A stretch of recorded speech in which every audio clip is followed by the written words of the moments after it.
नमस्कार दोस्तों, nature science में आपका स्वागत है। मैं हूं पंकज, एक एस्ट्रोलॉजर, लाइफ कोच और कंसल्टेंट।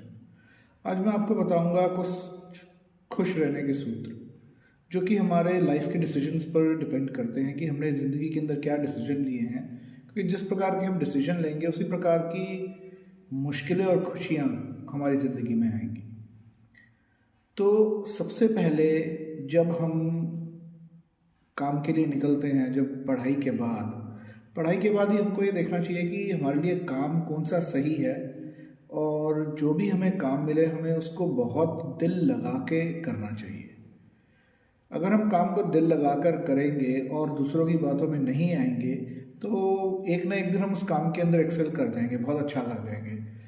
जिस प्रकार अगर आपने कई कंपनियों में देखा होगा कि लोग जाते हैं, काम करते हैं, तो उनके जो साथ वाले जो लोग काम करते हैं वो उसको, जो नया आदमी आता है उसको अपने इन्फ्लुएंस में लेने के लिए कंपनी के बारे में या कंपनी के लोगों के बारे में बहुत गलत बातें करते हैं कि ये कंपनी ठीक नहीं है, ये अच्छी नहीं है, ये ऐसी है, ये वैसी है, यहाँ बहुत प्रॉब्लम्स है।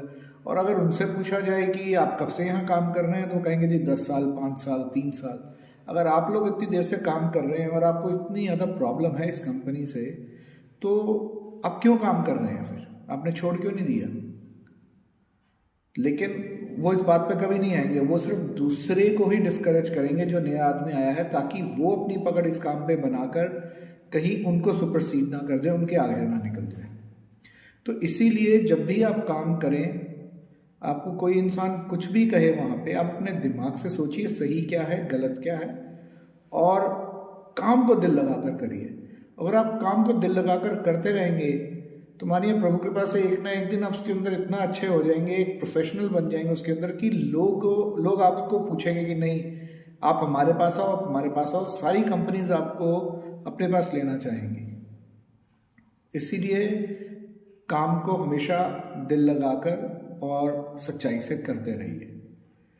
अब काम करते करते अगर आपको कभी लगता है कि ठीक है आपकी वर्थ ज़्यादा है, आपने सीख लिया है काम आपकी वर्थ ज़्यादा है और आपको वो कंपनी उतना नहीं दे रही, तो आप बात करिए। अगर वो बात करने के बाद भी लगता है कि नहीं वो नहीं बढ़ाते हैं तो आप छोड़ दीजिए, आप दूसरी जगह चले जाइए। अगर आपकी वर्थ है तो आपको मिलेगा, वो यहाँ नहीं मिलता तो कहीं और मिलेगा।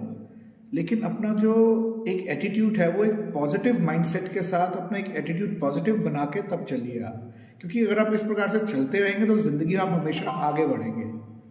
कभी भी आपको कोई मुश्किलें नहीं आएंगी काम के अंदर ज़िंदगी में, और आप एक्सेल करते रहेंगे। अब काम के बाद बात आती है कि एक इंसान जब शादी करने पे आता है कि घर वाले कहते हैं जी अब शादी कर लो, कोई काम तो हो गया, लेकिन उसके अंदर ये देखना है कि आपका काम तो चल रहा है, आप कमा कितने रहे हैं। क्योंकि आज का लिया हुआ डिसीजंस आपको कल आपके साथ क्या होने वाला है उसका आउटकम निकाल के देगा। अगर आपने आज का सही डिसीजन लिया है, आपकी कमाई अच्छी है, आपकी जो जिस दिन से शादी होती है उनकी कमाई भी अच्छी है, ठीक है, आप लोग अपने जितने खर्चे हैं कि एक की कमाई से आप खर्चा करके एक का बचा लेते हैं तो आपकी ज़िंदगी ठीक चलेगी। लेकिन अगर आप सोचते हैं कि आपके खर्चे अपने पूरे हो रहे हैं, आप चाहते हैं कि ठीक है मैं शादी कर लूँ और मैं 2 के और कल को बच्चे हो जाएंगे 3 या 4 दिनों के खर्चे भी कर लूँगा, या आपको उतना बढ़ जाएगा, तो ऐसा कुछ नहीं है। आप हमेशा मुश्किल में ही आएंगे। इसीलिए आप कुछ भी करें, सबसे पहले आप अपने आप को इतना स्ट्रांग कर लीजिए, फाइनेंशियली भी और फिजिकली भी, कि आप उतना भार उठाने लायक हो जाए। क्योंकि हमारे जो शास्त्रों में 4 सूत्र कहे गए हैं कि निरोगी काया घर में हो माया, कुलवंती नारी पुत्र आज्ञाकारी। तो इन चारों सूत्रों का जो मतलब है वो ये है कि सबसे पहले तो आपको निरोगी काया चाहिए, कि आपकी जो फिजिकली आप स्ट्रांग हैं और आपको कोई बीमारी नहीं है। जब आपकी निरोगी काया होगी, आप बहुत अच्छा काम कर पाएंगे, तो घर में माया आएगी। जब घर में माया मतलब आपका पैसा आ गया। जब निरोगी काया और घर में माया आएगी तभी आपको कुलवंती नारी मिलेगी, जो कि आपकी बात भी सुनेगी और आपसे आपके साथ मिलकर चलेगी। उसके बाद पुत्र आज्ञाकारी, पुत्र भी आज्ञाकारी हो जाएगा जब वो पहली 3 चीज़ें मिल जाएंगी।